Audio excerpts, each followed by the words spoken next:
झोली में बैठ गए हैं। साफ नज़र आ रहा है कि ये एक सोची समझी साजिश रही है और लोग इस चीज़ के लिए इनको माफ़ नहीं करेंगे, क्योंकि लोग एक विकल्प देखना चाहते थे। उनको नीतीश जी ने और इन लोगों ने फिर से धोखा दिया है। आगे कभी लोग इनका विश्वास नहीं करेंगे। कांग्रेस आला कमान ने नीतीश जी तो विश्वास नहीं किया। सिर्फ आला कमान ने नहीं, सभी लोग साथ मिलकर आए थे, एक अच्छी इंटेंशन लेकर आए थे। और देखो, विश्वास पर दुनिया चलती है, लेकिन अगर इस तरह से बार बार धोखा होगा, अंतिम दरबार तो जनता का होता है, आपको मालूम। अब आप ये एक चीज़ तो देखो कि कहीं ना कहीं कुछ लोगों पर दबाव तो है ही। अब उसके कारण है, क्या कारण है, ये मीडिया वाले बताएंगे या जनता बताएंगे। आम आदमी पार्टी के नेता कह रहे हैं कि बेरोजगार युवा जाकर के सरकार से रोजगार मांग रहे हैं, लेकिन सरकार उन्हें इजराइल भेज रही है। हाँ सुना है कुछ ऐसा, लेकिन बात ये है कि केवल इजराइल की या कोई वो बात नहीं है। अब सरकार जिस तरह से चल रही है उसमें, जैसा अभी किरण जी ने भी बताया, बेरोज़गारी भत्ते की बात हुई, कोई बेरोज़गारी भत्ता नहीं है।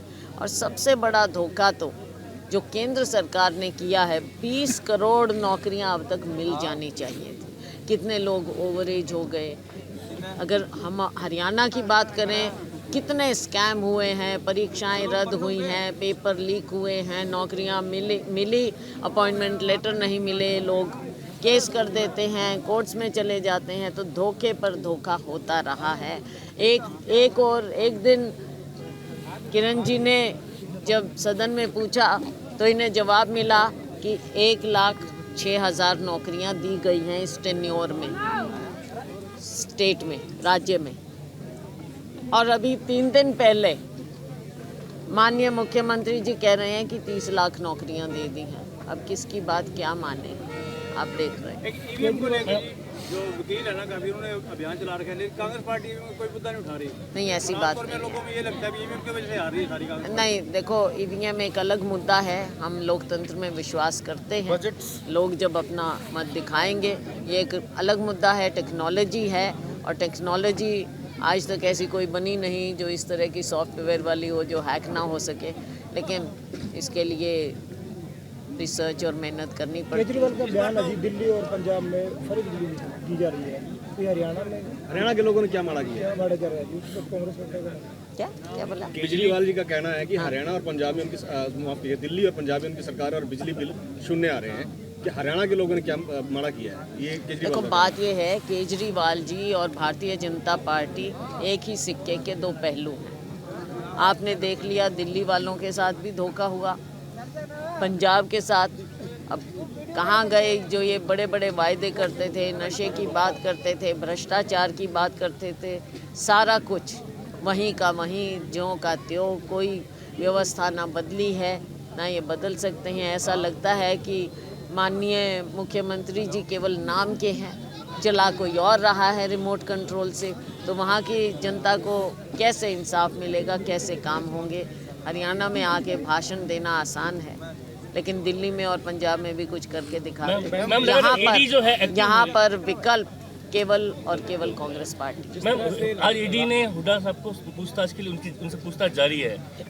आज उनसे पूछताछ जारी है मैम, हुड्डा साहब से। तो पहले भी 8 घंटे लगातार पूछताछ हुई थी। हुड्डा जब से ईडी लगातार एक्टिव हो रही है, आपको लग रहा है कि कहीं ना कहीं केंद्र सरकार इसको इलेक्शन के लिए इस्तेमाल कर रही है? देखो, हमने कहा और आपने देखा, ईडी है, आईटी है, सीबीआई है, ये चाहे मीडिया के लोग हैं, चाहे जो सामने इनके मुंह खोल के इंडिपेंडेंट बात कुछ कर सकते हैं, हर एक के पीछे, और राजनीतिक रूप से तो ये द्वेष से काम करते ही हैं। ईडी का इस्तेमाल होता है, इन सब सेंट्रल एजेंसीज का दुरुपयोग इस तरह से हो रहा है, और जिस तरह से ईडी को पावर दी गई है, आप देखते हैं हर जगह। के खिलाफ कोई कार्रवाई करती है तो आप सब लोग एकजुट हैं मैडम? अगर हुड्डा जी के खिलाफ ईडी मैंने खुद कहा, हमारे साथियों ने कहा, ये केवल और केवल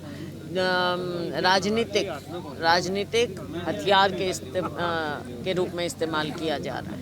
केंद्रीय बजट पेश होने वाला है, किस तरह के बजट की उम्मीद आप देश के लिए? देश में तो देखो अभी इंटरिम होगा, कोई अभी मुझे नहीं लगता कोई बात, क्योंकि चुनाव आ रहा है। बहन जी, रामलला जो प्राण प्रतिष्ठा को जिस तरह से देश के लोगों ने एक्नॉलेज किया, और अब जो इंडिया जो गठबंधन है आपका, वो एक्नॉलेज टूटा है, करवाया गया कह रहे हैं जैसे आप। भी, तो उस स्थितियों में आपके पास क्या रणनीति है? देखो, हमने कहा कि धर्म के नाम पर कोई भी एक पार्टी वो अपनी प्रॉपर्टी समझे, ये तो हो नहीं सकता ना। भगवान राम किसी एक पार्टी की प्रॉपर्टी तो हो नहीं सकते हैं। यहाँ पर हज़ारों लाखों मंदिर हैं, सब जाते हैं, माथा टेकते हैं। मेरे को आप बताओ कि हम सब राम जी को मानते हैं, कौन नहीं मानता।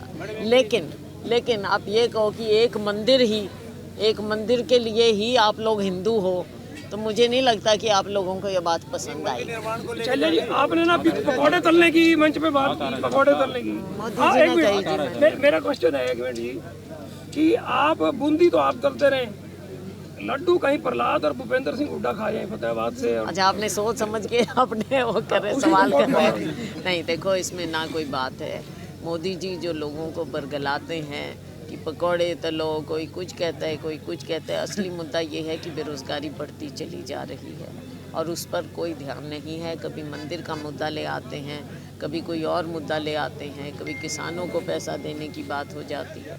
तो ये ध्यान बांटते हैं असली मुद्दों से, और बात केवल वही है। असली मुद्दा, असली देश के बेरोज़गार युवा को जो रोज़गार चाहिए उसका बताएं, महंगाई की बात करें, उन पे नहीं करते ये बात।